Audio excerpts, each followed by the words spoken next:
আর বট্ট দিকে মনটা মানতেছে না বন্ধুরা, কি করবো?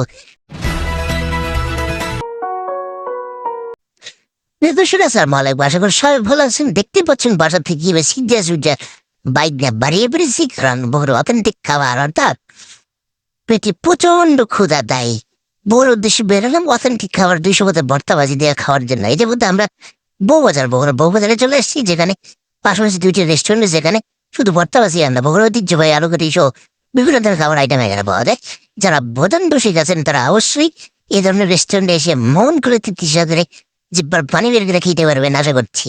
তো আশা করছি সকলে ভিডিওটা ভালো লাগবে। তো বন্ধুরা, মার সাথে কথা বলতেছিল, মা বলতেছিল শুধু এখানে ভর্তাবাজি না, সব ধরনের খাবারই পাওয়া যায়, যেমন হাঁসের মাংস, গরুর মাংস, খাসির মাংস, গরুর কালো বোনা, হাঁসের কালো বোনা সহ বিভিন্ন ধরনের ভর্তা আইটেম সহ বিভিন্ন ধরনের ভাজি আইটেম পাওয়া যায়। মা বলতেছিল এখানে 200 বোধের ভর্তা পাওয়া যায়। তো আজকে তোমার মানে অন্যদিন আরো বেশি ভর্তার আইটেম নাকি তাদের কাছে থাকে। তো আশা করছি 1-2টা আইটেম হলে আপনার মনে সুখে তৃপ্তি চোখে জিওর পানি বেড়ে ধরে খেতে পারবেন আশা করছি।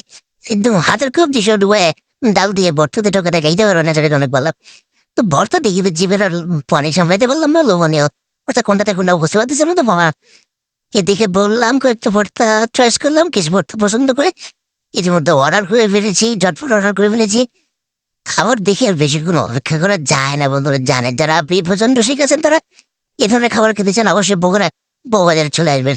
তো ছোটম কিছু অর্ডার করে ফেললাম, ইতিমধ্যে আমাদের খাবার আছে। একটা কথা না বললেন বন্ধুরা, এখানে এত সুন্দর করে একটা মরিচ ভর্তা করেছে বন্ধু, কি বলবো? মরিচ ভর্তা অনেক 4 প্লেট ভাত খেয়ে চলে যায়। এখানে একটু ডাল আছে, ডাল কথা তো না বললেই না। ডালটা এত সুন্দর অথেন্টিক ছিল, অনেক টেস্টি ছিল। যেটা ডাল দিয়ে মনে করেন আপনি একাই লবণ আর ডাল দিয়ে ভাত খাবেন 10 প্লেট। তো যারা এই ধরনের খাবার পছন্দ করেন তারা অবশ্যই বউবাজার রেস্টুরেন্টে এসে খাইতে পারবেন। কিছু ভালো লাগলে একটা লাইক দেন। ভালো থাকবেন, আল্লাহ হাফেজ।